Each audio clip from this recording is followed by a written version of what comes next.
ಭಾರತದ ಹೆಬ್ಬಾಗಿಲು, ಭಾರತದ ವಾಣಿಜ್ಯ ನಗರ, ಅದೇ ರೀತಿ ಪ್ರವಾಸೋದ್ಯಮದ ಘೋಷವಾಕ್ಯವನ್ನು ಹೊಂದಿರುವಂತಹ ಅನ್ಲಿಮಿಟೆಡ್ ಎಂಬ ಒಂದು ರಾಜ್ಯ. ಎಲ್ಲರಿಗೂ ನಮಸ್ಕಾರ. ಇವತ್ತು ನಮ್ಮ ರಾಜ್ಯಗಳ ಸರಣಿಯಲ್ಲಿ ಬರುವಂತಹ ಪ್ರಮುಖ ರಾಜ್ಯ ಮಹಾರಾಷ್ಟ್ರ. ಈ ಮಹಾರಾಷ್ಟ್ರ ರಾಜ್ಯದಲ್ಲಿ ಬರುವಂತಹ ಪ್ರಮುಖ ಸಾಮಾನ್ಯ ಅಧ್ಯಯನ, ಅದೇ ರೀತಿ ನಮ್ಮ ಗವರ್ಮೆಂಟ್ ಜಾಬ್ಗಳಿಗೆ ಕೇಳುವಂತಹ ಎಲ್ಲ ಪ್ರಶ್ನೆಗಳಿಗೆ ಉತ್ತರ ಸಿಗುವಂತಹ ಒಂದು ಭಾಗ. ಅದರಲ್ಲಿ ಪ್ರಮುಖವಾಗಿ ಮಹಾರಾಷ್ಟ್ರ ರಾಜ್ಯ ಅಂತ ಹೇಳಿದಾಗ ಇಲ್ಲಿಯ ಒಂದು ರಾಜಧಾನಿ, ಅದರೊಂದಿಗೆ ಇಲ್ಲಿ ಬರುವಂತಹ ಪ್ರಮುಖ ಕರಾವಳಿಯ ಭಾಗ, ನಂತರ ಪೂರ್ವ ಪಶ್ಚಿಮ ಉತ್ತರ ದಕ್ಷಿಣವಾಗಿ ಹೊಂದಿರುವಂತಹ ಪ್ರಮುಖ ರಾಜ್ಯಗಳ ಮಾಹಿತಿ, ಅದರೊಂದಿಗೆ ಇಲ್ಲಿ ಹರಿಯುವಂತಹ ನದಿಗಳು, ಇಲ್ಲಿ ಬರುವಂತಹ ಪ್ರಮುಖ ಪ್ರಸ್ಥಭೂಮಿಯ ಭಾಗ, ಇಲ್ಲಿ ಬರುವಂತಹ ಅಂತಾರಾಷ್ಟ್ರೀಯ ವಿಮಾನ ನಿಲ್ದಾಣ, ಯಾವ ಸ್ಥಳದಲ್ಲಿ ಉಂಟಾಗುವಂತಹ ಅತಿ ಹೆಚ್ಚು ಸ್ಮಾರಕಗಳು, ಅದರೊಂದಿಗೆ ಬ್ರಿಟಿಷರ ಕಾಲಾವಧಿಯಿಂದ ಪ್ರಾರಂಭವಾಗಿರುವಂತಹ ಪ್ರಮುಖ ಘಟನೆಗಳು, ಇವೆಲ್ಲವನ್ನ ಅಧ್ಯಯನ ಮಾಡುವಂತಹ ಭಾಗನೇ ನಮ್ಮ ಮಹಾರಾಷ್ಟ್ರ ಒಂದು ರಾಜ್ಯ. ಮಹಾರಾಷ್ಟ್ರ ಅಂತ ಹೇಳಿದ ಪ್ರಮುಖವಾಗಿ 1960 ಮೇ 1ರಂದು ರಚನೆಯಾಗಿರುವಂತಹ ಒಂದು ರಾಜ್ಯ. 1960 ಮೇ 1 ಮಹಾರಾಷ್ಟ್ರ ರಾಜ್ಯ ವಿಸ್ತೀರ್ಣದಲ್ಲಿ 3ನೇ ಅತಿ ದೊಡ್ಡ ರಾಜ್ಯವನ್ನಾಗಿ ಹೊಂದಿರುವಂತಹ ಒಂದು ರಾಜ್ಯ. ಯಾವುದು? ಮಹಾರಾಷ್ಟ್ರ ರಾಜ್ಯ. ಇಡೀ ವಿಸ್ತೀರ್ಣದಲ್ಲಿ 3ನೇ ಒಂದು ದೊಡ್ಡ ರಾಜ್ಯ. ಅದರೊಂದಿಗೆ ಅರಬ್ಬಿ ಸಮುದ್ರದ ಕರಾವಳಿಯನ್ನು ಹೊಂದಿರುವಂತಹ ಮಹಾರಾಷ್ಟ್ರ ರಾಜ್ಯ. ಯಾವುದು? ಅರಬ್ಬಿ ಸಮುದ್ರದ ಕರಾವಳಿಯನ್ನು ಹೊಂದಿರುವಂತಹ ಮಹಾರಾಷ್ಟ್ರ ರಾಜ್ಯ. ನೆಕ್ಸ್ಟ್ ಇಲ್ಲಿ ಬರುವಂತಹ ಪ್ರಮುಖ ಭಾಗ, ಪೂರ್ವ ಪಶ್ಚಿಮ ಉತ್ತರ ದಕ್ಷಿಣವಾಗಿ ಹೊಂದಿರುವಂತಹ ರಾಜ್ಯಗಳು ಯಾವ್ಯಾವ? ಒಂದು ಕರ್ನಾಟಕ, ತೆಲಂಗಾಣ, ಮಧ್ಯಪ್ರದೇಶ್ ಹಾಗೂ ಗುಜರಾತ್. ಈ ರಾಜ್ಯಗಳೊಂದಿಗೆ ಗಡಿ ಭಾಗವನ್ನು ಹೊಂದಿರುವಂತಹ ಒಂದು ರಾಜ್ಯ ಮಹಾರಾಷ್ಟ್ರ. ಯಾವುದು? ಮಹಾರಾಷ್ಟ್ರ. ಅದರೊಂದಿಗೆ ಇಲ್ಲಿ ಬಂದಿರುವಂತಹ ಪ್ರಮುಖ ರಾಜಧಾನಿ ಅಥವಾ ಮಹಾರಾಷ್ಟ್ರದ ರಾಜಧಾನಿ ಅಂತ ಕರಿತೀವಿ ನಾವು, ಅದೇನಪ್ಪಾ ಅಂದ್ರ ಭಾರತ ವಾಣಿಜ್ಯ ನಗರ ಮುಂಬೈ. ಮುಂಬೈ ಇದರ ಒಂದು ರಾಜಧಾನಿ. ಹಾಗಾದ್ರೆ ಮುಂಬೈಯಲ್ಲಿ ಸಿಗುವಂತಹ ಸಾಮಾನ್ಯ ಜ್ಞಾನ ಅಥವಾ ಇಲ್ಲಿ ಬರುವಂತಹ ಪ್ರಶ್ನೆಗಳು ಯಾವ ರೀತಿ ಕೇಳಬಹುದು? ಪ್ರಥಮವಾಗಿ ಭಾರತದ ವಾಣಿಜ್ಯ ರಾಜ್ಯದ ರಾಜಧಾನಿ ಯಾವುದು? ಮುಂಬೈ.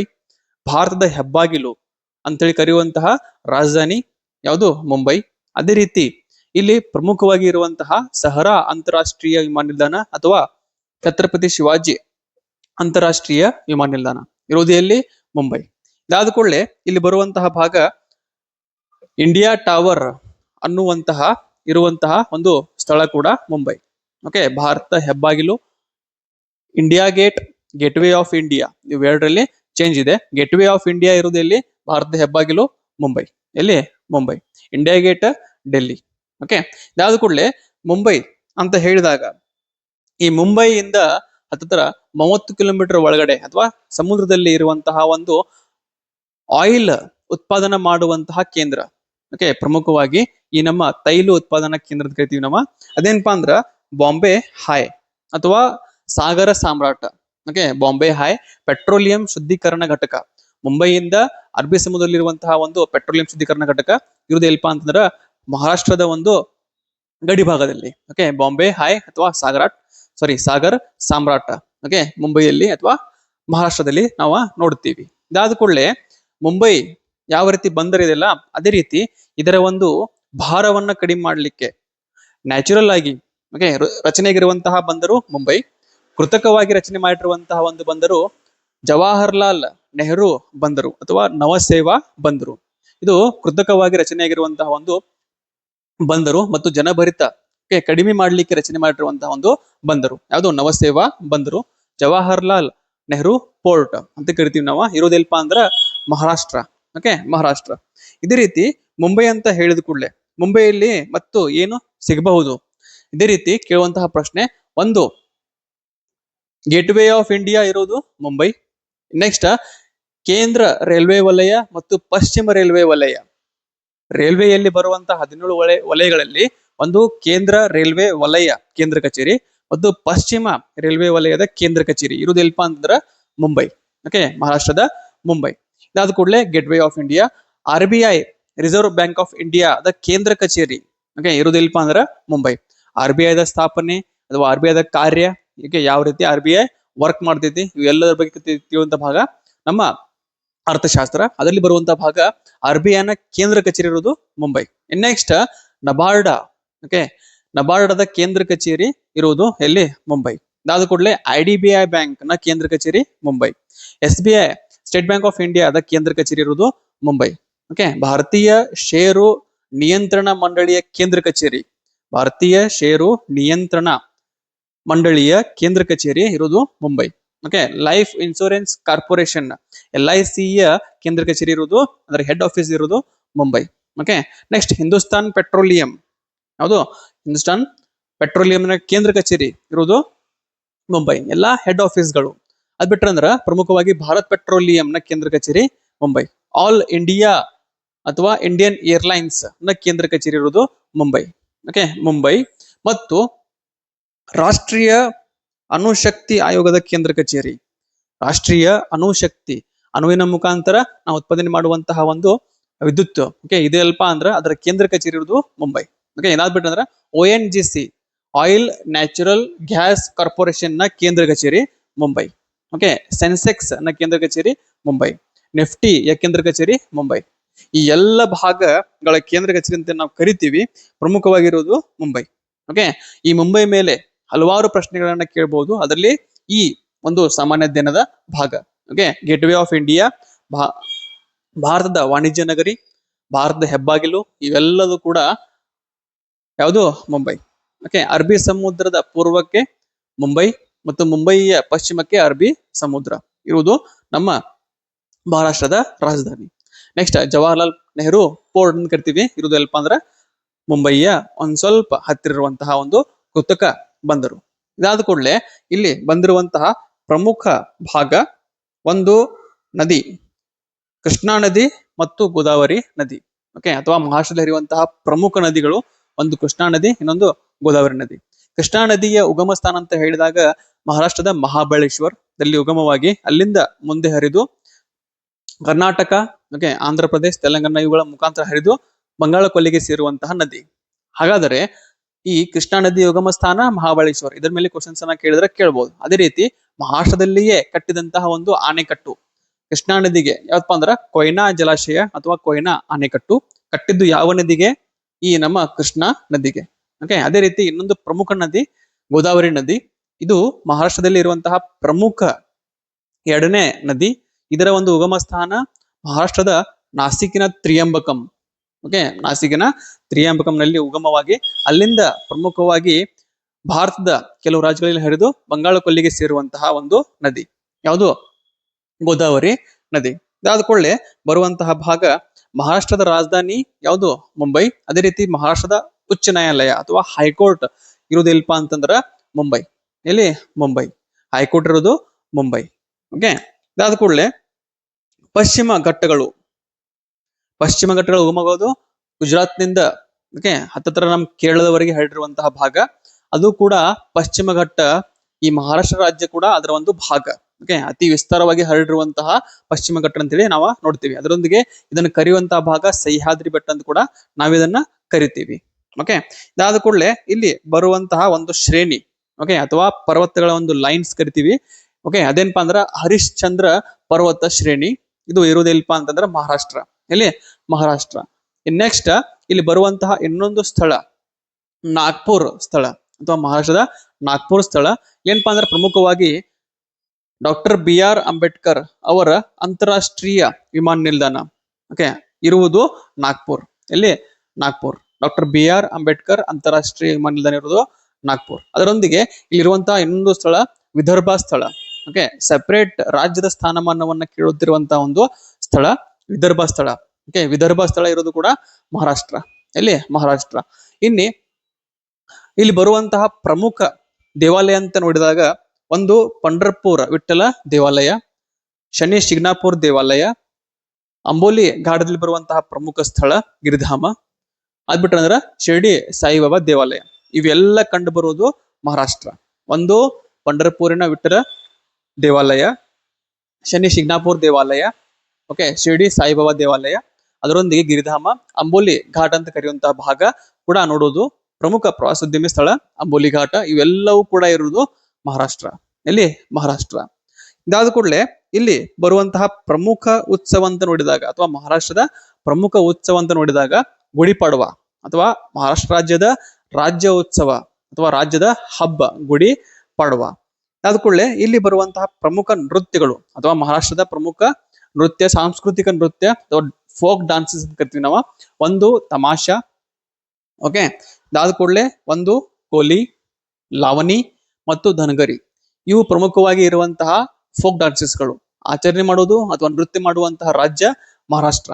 ಯಾವುದು? ಮಹಾರಾಷ್ಟ್ರ. ಒಂದು ತಮಾಷಾ, ಕೋಲಿ, ಧನಗರಿ ಮತ್ತು ಲಾವಣಿ. ಇವು ಅತಿ ಹೆಚ್ಚಾಗಿ ಬಳಕೆಯಲ್ಲಿರುವಂತಹ ಒಂದು ಸಾಂಸ್ಕೃತಿಕ ನೃತ್ಯಗಳು ಎಲ್ಲಿ? ಮಹಾರಾಷ್ಟ್ರ.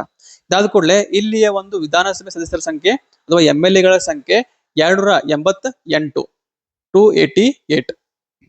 ಅದರೊಂದಿಗೆ ಇಲ್ಲಿ MLC ಗಳ ಸಂಖ್ಯೆ 78. ಅಂದ್ರ ವಿಧಾನ ಪರಿಷತ್ ಇರುವಂತಹ ಸದಸ್ಯರ ಸಂಖ್ಯೆ ಒಂದು 288, ಇನ್ನೊಂದು 78. ಓಕೆ. ಅದೇ ರೀತಿ ಇಲ್ಲಿ ಬರುವಂತಹ ಕೆಲವೊಂದಿಷ್ಟು ಜನರಲ್ ನಾಲೆಜ್. ಒಂದು ರೇಡಿಯೋ ಟೆಲಿಸ್ಕೋಪ್.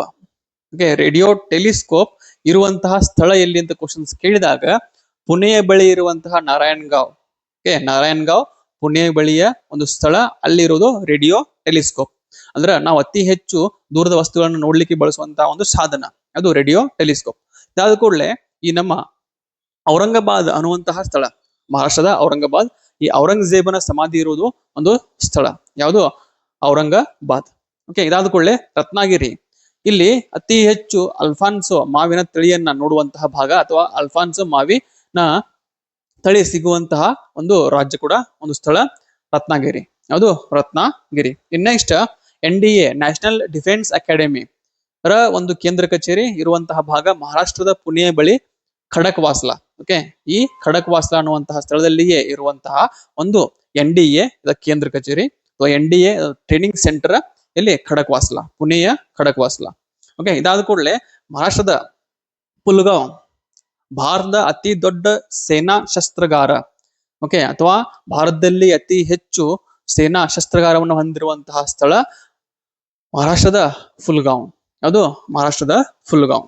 ಇನ್ ನೆಕ್ಸ್ಟ್ ಭಾರತದಲ್ಲಿ ಪೆನ್ಸಿಲಿನ್ ತಯಾರಿಕಾ ಘಟಕ, ಪೆನ್ಸಿಲಿನ್ ತಯಾರಿಕಾ ಘಟಕ ಓಕೆ ಇರುವುದು ಎಲ್ಪ ಅಂತಂದ್ರ ಪುಣೆಯ ಬಳಿಯ ಪಿಂಪ್ರಿ ಅನ್ನುವ ಒಂದು ಸ್ಥಳ.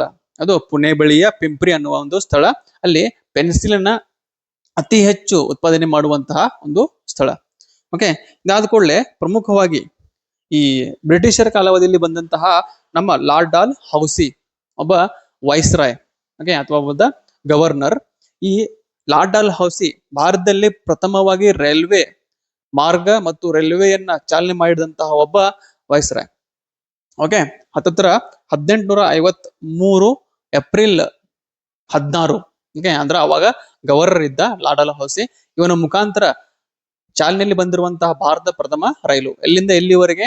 ಮುಂಬೈಯಿಂದ ಠಾಣೆವರೆಗೆ 34 ಕಿಲೋಮೀಟರ್ನಷ್ಟ ಪ್ರಥಮವಾಗಿ ರೈಲ್ವೆಯನ್ನ ಚಾಲನೆ ಮಾಡಿದಂತಹ ಒಬ್ಬ ವ್ಯಕ್ತಿ ಲಾರ್ಡ್ ಡಾಲ್ ಹೌಸಿ. ಭಾರತದಲ್ಲಿ ಪ್ರಥಮವಾಗಿ ರೈಲು ಚಾಲನೆ ಮುಂಬೈ ಟು ಠಾಣೆ, ಓಕೆ, 34 ಕಿಲೋಮೀಟರ್ ಡಿಸ್ಟೆನ್ಸ್ ಮಾಡಿದಂತಹ ವ್ಯಕ್ತಿ ಲಾರ್ಡ್ ಡಾಲ್ ಹೌಸಿ. ಯಾವಾಗಂತ ಅಂದ್ರೆ 1853 ಏಪ್ರಿಲ್ 16. Okay, first time. ಅದಾದ ಕೂಡಲೇ ಬಿಬಿಕಾ ಮಕ್ಬರ ಅನ್ನುವಂತಹ ಒಂದು ಸ್ಮಾರಕ ಅಥವಾ ಒಂದು ಐತಿಹಾಸಿಕ ಸ್ಮಾರಕ ಇರುವುದು ಎಲ್ಪ ಅಂದ್ರೆ ಔರಂಗಾಬಾದ್. ಓಕೆ. ಅದೇ ರೀತಿ ಮಹಾದೇವ್ ಕೋಲಿ ಬುಡಕಟ್ಟು ಜನಾಂಗ ಸಂಬಂಧಪಟ್ಟಿದ್ದು ಯಾವ ರಾಜ್ಯಕ್ಕೆ ಕ್ವಶನ್ಸ್ ಅನ್ನ ಕೇಳಿದ್ರು ಕೂಡ ಕೇಳಬಹುದು. ಮಹಾರಾಷ್ಟ್ರ ರಾಜ್ಯಕ್ಕೆ ಸಂಬಂಧ ಬರುವಂತಹ ಒಂದು ಬುಡಕಟ್ಟು ಜನಾಂಗ ಯಾವುದು? ಮಹಾದೇವ್ ಕೋಲಿ ಬುಡಕಟ್ಟು ಜನಾಂಗ. ಇದಾದ ಕೂಡಲೇ ನ್ಯಾಷನಲ್ ಕೆಮಿಕಲ್ ಲ್ಯಾಬ್, ಓಕೆ, ಅಥವಾ ಒಂದು ಪ್ರಯೋಗಾಲಯ ಎಲ್ಲಿ ಇದೆಪಾ ಅಂತಂದ್ರ ಪುಣೆಯಲ್ಲಿದೆ. ಸ್ಥಾಪನೆಯಾಗಿದ್ದು 1950. ನ್ಯಾಷನಲ್ ಕೆಮಿಕಲ್ ಲ್ಯಾಬ್ ಪುಣೆಯಲ್ಲಿದೆ, ಸ್ಥಾಪನೆಯಾಗಿದ್ದು 1950. ಓಕೆ, ಇವೆಲ್ಲ ಸಾಮಾನ್ಯ ಅಧ್ಯಯನ. ಓಕೆ, ಇದರ ಮೇಲೆನೆ ನಿಮಗೆ ಕೆಲವೊಂದಿಷ್ಟು ಕ್ವಶನ್ಸ್ ಅನ್ನ ಕೇಳಬಹುದು. ಆದ್ರೆ ನೆಕ್ಸ್ಟ್ ಇಲ್ಲಿ ಬರುವಂತಹ ಪ್ರಮುಖ ಸರೋವರ, ಓಕೆ, ಲೂನಾರ್ ಸರೋವರ ಅಥವಾ ಲೋನಾರ್ ಸರೋವರ. ಲೋನಾರ್ ಸರೋವರ ಇರೋದು ಎಲ್ಲಿ? ಮಹಾರಾಷ್ಟ್ರ. ಈ ಮಹಾರಾಷ್ಟ್ರದಲ್ಲಿರುವಂತಹ ಲೋನಾರ್ ಸರೋವರ ರಚನೆಯಾಗಿರುವಂತಹ ಒಂದು ವಿಧಿ ಅದೇನಪ್ಪಾ ಅಂದ್ರ ಈ ಉಲ್ಕೆಗಳಿಂದ ರಚನೆಯಾಗಿರುವಂತಹ ಒಂದು ಸರೋವರ ಅಂತ ನಾವು ಕರಿತೀವಿ. ಓಕೆ, ಉಲ್ಕೆಗಳ ಮುಖಾಂತರ ಭಾರತಕ್ಕೆ ಬಂದು ಡಿಕ್ಕಿ ಹೊಡೆದಾಗ ಅದರ ಮುಖಾಂತರ ರಚನೆಯಾಗಿರುವಂತಹ ಒಂದು ತಗ್ಗು ಪ್ರದೇಶ, ಅಲ್ಲಿ ರಚನೆಯಾಗಿರುವಂತಹ ನೀರಿನ ಅಂಶ ಅಥವಾ ಸರೋವರದ ಅಂಶ ಅದೇನಪ್ಪಾ ಅಂದ್ರ ಲೋನಾರ್ ಸರೋವರ ಇರೋದು ಎಲ್ಲಿ? ಮಹಾರಾಷ್ಟ್ರ. ಎಲ್ಲಿ? ಮಹಾರಾಷ್ಟ್ರ. ಅದೇ ರೀತಿ ನೇವಿ ಪಶ್ಚಿಮ ನೌಕಾಪಡೆಯ ಕೇಂದ್ರ ಕಚೇರಿ ಇರೋದು ಎಲ್ಲಿ? ಮಹಾರಾಷ್ಟ್ರ. ಓಕೆ, ಪಶ್ಚಿಮ ನೌಕಾಪಡೆಯ ಕೇಂದ್ರ ಕಚೇರಿ ಎಲ್ಲಿ? ಮಹಾರಾಷ್ಟ್ರ. ಇದಾದ ಕೂಡಲೇ ಮಹಾರಾಷ್ಟ್ರ ಅಂತ ಹೇಳಿದ ಕೂಡಲೇ ಇಲ್ಲಿ ಬರುವಂತಹ ಪ್ರಮುಖ ಭಾಗ ಬಾಬಾ ಅಣು ಸಂಶೋಧನಾ ಕೇಂದ್ರ. ಬಾಬಾ ಅಣು ಸಂಶೋಧನಾ ಕೇಂದ್ರ ಇರುವಂತಹ ಸ್ಥಳ ಮಹಾರಾಷ್ಟ್ರದ ಟ್ರಾಂಬೆ.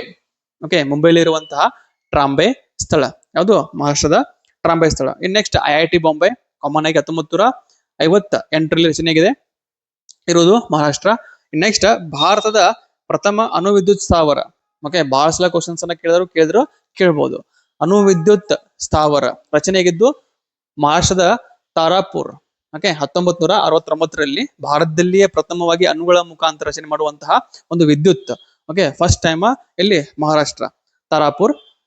ಇದಾದ ಕೂಡಲೇ ಜೈತಾಪುರ್ ಅಣು ವಿದ್ಯುತ್ ಸ್ಥಾವರ, ಇದು ಎರಡನೇದು, ಇರುವುದು ಮಹಾರಾಷ್ಟ್ರ. ಫಸ್ಟ್ ತಾರಾಪುರ, ಓಕೆ, ಅಣು ವಿದ್ಯುತ್ ಸ್ಥಾವರ. ನೆಕ್ಸ್ಟ್ ಜೈತಾಪುರ್ ಅಣು ವಿದ್ಯುತ್ ಸ್ಥಾವರ. ಇದು ಎರಡು ಇರುವುದು ಎಲ್ಲಿ? ಮಹಾರಾಷ್ಟ್ರ. ಓಕೆ, ಮಹಾರಾಷ್ಟ್ರ. ನೆಕ್ಸ್ಟ್ ರಾಯಗಢ ಅನ್ನುವಂತಹ ಸ್ಥಳ ಪ್ರಮುಖವಾಗಿ ನೋಡುವಂತಹ ಭಾಗ, ಇತಿಹಾಸದ ಒಂದು ಅಂಶ. ಈ ನಮ್ಮ ಛತ್ರಪತಿ ಶಿವಾಜಿಯವರಿಗೆ ಕೊಟ್ಟಂತಹ ಒಂದು ಪಟ್ಟಾಭಿಷೇಕದ ಸ್ಥಳ. ಓಕೆ, 1974ರಲ್ಲಿ ನೋಡ್ತೀವಿ ನಾವು. ಓಕೆ, ರಾಯಗಢ ಇರುವುದು ಮಹಾರಾಷ್ಟ್ರ. ಓಕೆ, ಭಾರತದಲ್ಲಿ ಅತಿ ಹೆಚ್ಚು ಕಪ್ಪು ಮಣ್ಣನ್ನು ಹೊಂದಿರುವಂತಹ ರಾಜ್ಯ ಮಹಾರಾಷ್ಟ್ರ. ಬ್ಲಾಕ್ ಸಾಯಿಲ್ ಅತಿ ಹೆಚ್ಚು ಹೊಂದಿರುವಂತಹ ರಾಜ್ಯ ಯಾವುದು? ಮಹಾರಾಷ್ಟ್ರ. ಓಕೆ, ಕಪ್ಪು ಮಣ್ಣು ಮಹಾರಾಷ್ಟ್ರ. ಮಹಾರಾಷ್ಟ್ರ ಅಂತ ಹೇಳಿದ ಕೂಡಲೇ ಪ್ರಮುಖವಾಗಿ ಮುಂಬೈಯಿಂದ ಅಹಮದಾಬಾದ್, ಗುಜರಾತಿನ ಅಹಮದಾಬಾದ್ ವರೆಗೆ ರಚನೆಯಾಗಿರುವಂತಹ ಅಥವಾ ಚಾಲನೆಯಾಗಿರುವಂತಹ ಪ್ರಥಮ ಬುಲೆಟ್ ಟ್ರೈನ್. ಇಲ್ಲಿಂದ ಎಲ್ಲಿವರೆಗೆ? ಮುಂಬೈ ಟು ಅಹಮದಾಬಾದ್ ವರೆಗೆ ಪ್ರಥಮ ಬುಲೆಟ್ ಟ್ರೈನ್. ಆದ್ರೆ ರೈಲು ಚಾಲನೆಯಾಗಿರುವಂತಹ ಒಂದು ಕಾಲಾವಧಿ 1853 ಏಪ್ರಿಲ್ 16 ಲಾಡಲ್ ಹೊಸಿ ಮುಖಾಂತರ. ಅದು ರೈಲು, ಇದು bullet train. First time Mumbai to Ahmedabad. Okay, in next ಈ ಮುಂಬೈಯಲ್ಲಿ ಇರುವಂತಹ ಅಜಂತ ಮತ್ತು ಎಲ್ಲೋರಾ ಗುಹಾಲಯ ಅಥವಾ ಗುಹೆಗಳು, ಇಲ್ಲಿ ರಚನೆಯಾಗಿರುವಂತಹ ಒಂದು ದೇವಾಲಯ ಅದೇನಪ್ಪಾ ಅಂದ್ರ ಕೈಲಾಸನಾಥ ದೇವಾಲಯ. ಓಕೆ, ಈ ನಮ್ಮ ರಾಷ್ಟ್ರಕೂಟರ ದೊರೆ 1ನೇ ಕೃಷ್ಣನ ಕಾಲಾವಧಿಯಲ್ಲಿ ರಚನೆಯಾಗಿರುವಂತಹ ಯಾವುದು ದೇವಾಲಯ? ಕೈಲಾಸನಾಥ ದೇವಾಲಯ. ಇದೇನಪ್ಪ ಅಂದ್ರೆ ಪ್ರಮುಖವಾಗಿ ಒಂದೇ ಕಲ್ಲಿನಲ್ಲಿ ರಚನೆಯಾಗಿರುವಂತಹ ಒಂದು ದೇವಾಲಯ. ಓಕೆ, ಒಂದು ವಿಶಿಷ್ಟವಾದಂತಹ ಬೆಟ್ಟನ್ನ ಓಕೆ ಅರಿದು ಅಲ್ಲಿಂದ ರಚನೆ ಮಾಡಿರುವಂತಹ ಒಂದು ದೇವಾಲಯ ಯಾವುದು? ಕೈಲಾಸನಾಥ ದೇವಾಲಯ. ಓಕೆ, ಇದರ ಒಂದು ವಿಶಿಷ್ಟತೆ ಏನಪ್ಪಾ ಅಂದ್ರೆ ಪ್ರಮುಖವಾಗಿ ನಾವು 20 ರೂಪಾಯಿ ಮುದ್ರನ ಮೇಲೆ ನೋಡುವಂತಹ ಒಂದು ಚಿತ್ರ ಯಾವುದು? ಎಲ್ಲೋರಾದ ದೇವಾಲಯ. ಕ್ವಶನ್ಸ್ ಕೇಳಿದ್ರೆ ಕೇಳ್ಬೋದು, ಎಲ್ಲೋರಾದ ದೇವಾಲಯ ಯಾರು ರಚನೆ ಮಾಡಿದ್ರು? ಓಕೆ, 1ನೇ ಕೃಷ್ಣ. ಯಾರ ಆಸ್ಥಾನದಲ್ಲಿ? ರಾಷ್ಟ್ರಕೂಟರ ಆಸ್ಥಾನದಲ್ಲಿ ರಚನೆ ಇರುವಂತಹ ದೇವಾಲಯ ಕೈಲಾಸನಾಥ ದೇವಾಲಯ. ಇರುವುದು ಇಲ್ಪ ಅಂದ್ರ ಮಹಾರಾಷ್ಟ್ರ. ಓಕೆ, ಮಹಾರಾಷ್ಟ್ರ. ಇದಾದ ಕೂಡಲೇ ಕೆಲವೊಂದಿಷ್ಟ ಭಾಗವನ್ನ ಕ್ವಶನ್ಸ್ ನ ಕೇಳ್ಬೋದು. ಒಂದು ರಾಷ್ಟ್ರೀಯ ಉದ್ಯಾನವನ. ಓಕೆ, ಸಂಜಯ್ ಗಾಂಧಿ ರಾಷ್ಟ್ರೀಯ ಉದ್ಯಾನವನ ಇರುವುದು ಮಹಾರಾಷ್ಟ್ರ. ಓಕೆ, ಅತಿ ಹೆಚ್ಚು ಕ್ವಶನ್ಸ್ ಅನ್ನ ಕೇಳಿರ್ತಾರೆ. ತಾಡೋಬಾ ರಾಷ್ಟ್ರೀಯ ಉದ್ಯಾನವನ ಇರುವುದು ಮಹಾರಾಷ್ಟ್ರ. ಇವು ಎರಡು ಪ್ರಮುಖವಾಗಿ ರಾಷ್ಟ್ರೀಯ ಉದ್ಯಾನವನಗಳು. ಓಕೆ, ಇರುವುದಿಲ್ಪ ಅಂದ್ರೆ ಮಹಾರಾಷ್ಟ್ರ. ಒಂದು ಸಂಜಯ್ ಗಾಂಧಿ, ಇನ್ನೊಂದು ತಾಡೋಬಾ. ಪ್ರಮುಖವಾಗಿ ಎರಡು ಇರುವುದು ಮಹಾರಾಷ್ಟ್ರ. ಇನ್ ನೆಕ್ಸ್ಟ್ ಡಾಕ್ಟರ್ BR ಅಂಬೇಡ್ಕರ್ ಅವರ ಸಮಾಧಿ ಸ್ಥಳ. ಓಕೆ, ಇರುವುದಿಲ್ಪ ಅಂದ್ರ ಮಹಾರಾಷ್ಟ್ರದ ಚೈತ್ರ ಭೂಮಿ. ಅದು ಚೈತ್ರ ಭೂಮಿ. ಎಲ್ಲಿ? ಮಹಾರಾಷ್ಟ್ರದ ಚೈತ್ರ ಭೂಮಿ. ಓಕೆ, ಇದಾದ ಕೂಡಲೇ ಕೊನೆಯದಾಗಿ ಮಹಾರಾಷ್ಟ್ರವನ್ನು ನೋಡಿದಂತಹ ನಾವು ಓಕೆ ಇಲ್ಲಿಯ ರಾಜಧಾನಿ, ಇಲ್ಲಿಯ ಪ್ರಮುಖ ಸ್ಥಳ, ಇಲ್ಲಿಯ ಗಿರಿಧಾಮ, ಇಲ್ಲಿಯ ಕರಾವಳಿ ಪ್ರದೇಶ, ಇಲ್ಲಿಯ ಪ್ರಮುಖ ನದಿಗಳು ಇವೆಲ್ಲವನ್ನು ನೋಡಿದಾಗ ಅಥವಾ ಇಲ್ಲಿ ಒಂದು ಪ್ರವಾಸೋದ್ಯಮಕ್ಕೆ ಅನುಕೂಲವಾಗುವಂತಹ ಸ್ಥಿತಿಯನ್ನು ನೋಡಿದಾಗ ಇದಕ್ಕೆ ಕೊಟ್ಟಂತಹ ಒಂದು ಹೇಳಿಕೆ ಅಥವಾ ಪ್ರವಾಸೋದ್ಯಮದ ಘೋಷವಾಕ್ಯ ಅನ್ಲಿಮಿಟೆಡ್. ಓಕೆ, ಅನ್ಲಿಮಿಟೆಡ್ ಇದು ಯಾವ ರಾಜ್ಯದ ಪ್ರವಾಸೋದ್ಯಮ ಘೋಷವಾಕ್ಯ ಅಂತ ಹೇಳಿದಾಗ ಮಹಾರಾಷ್ಟ್ರ ರಾಜ್ಯದ ಒಂದು ಘೋಷವಾಕ್ಯ ಅನ್ಲಿಮಿಟೆಡ್. ಅದು ಅನ್ಲಿಮಿಟೆಡ್. ಇದು ನಮ್ಮ ಮಹಾರಾಷ್ಟ್ರಕ್ಕೆ ಸಂಬಂಧ ಬರುವಂತಹ ಸ್ವಲ್ಪ ಸಾಮಾನ್ಯ ಅಧ್ಯಯನ. ಅದೇ ರೀತಿ ಇಲ್ಲಿ ಬರುವಂತಹ ಪ್ರಶ್ನೆಗಳು ಅಥವಾ ಮುಂಬರುವಂತಹ ಗೌರ್ಮೆಂಟ್ ಜಾಬ್ಗಳಿಗೆ ಕೇಳುವಂತಹ ಪ್ರಶ್ನೆಗಳು ಇದರಲ್ಲಿ ಕೂಡ ಬರ್ಬೋದು. ಓಕೆ, ಅಥವಾ ಕರೆಂಟ್ ಅಫೇರ್ಸ್ ಅಲ್ಲಿ ಕವರ್ ಆಗುವಂತಹ ಕೆಲವೊಂದಿಷ್ಟ ಪ್ರಶ್ನೆಗಳ ಭಾಗ ಇದ್ರೂ ಕೂಡ ಅಲ್ಲಿ ಕವರ್ ಮಾಡಬಹುದು. ಓಕೆ, ಹಾಗಾದರೆ ಮುಂಬರುವಂತಹ ಪ್ರಶ್ನೆಗಳಿಗೆ ಅಥವಾ ಮುಂಬರುವಂತಹ ಗೌರ್ಮೆಂಟ್ ಜಾಬ್ಗಳಿಗೆ ಪ್ರಿಪೇರ್ ಆಗುವಂತಹ ಎಲ್ಲ ವಿದ್ಯಾರ್ಥಿನಿಯರಿಗೆ ಒಂದು ಸುವರ್ಣಾವಕಾಶ. ಇದೇನಪ್ಪಾ ಅಂದ್ರೆ ಪ್ರಮುಖವಾಗಿ ರಾಜ್ಯಗಳ ಬಗ್ಗೆ ಮಾಹಿತಿಯನ್ನ ನೀಡುತ್ತಿರುವಂತಹ ಒಂದು ಅಂಶ. ಇದರ ಮೇಲೆನೆ ಒಂದು ಸ್ಟಡಿ ಮಾಡಿ ಮುಂಬರುವಂತಹ ಎಕ್ಸಾಮ್ಸ್ಗಳಿಗೆ ಪ್ರಿಪೇರ್ ಆಗಿ ನಿಮ್ಮ ಎಕ್ಸಾಮ್ಗಳ ಒಂದು ಅವಧಿಗೆ ಮುನ್ನವೇ ಪ್ರಿಪೇರ್ ಆಗಿ ನಿಮ್ಮ ಕನಸನ್ನ ನನಸಾಗಿಸಿಕೊಳ್ಳಿ.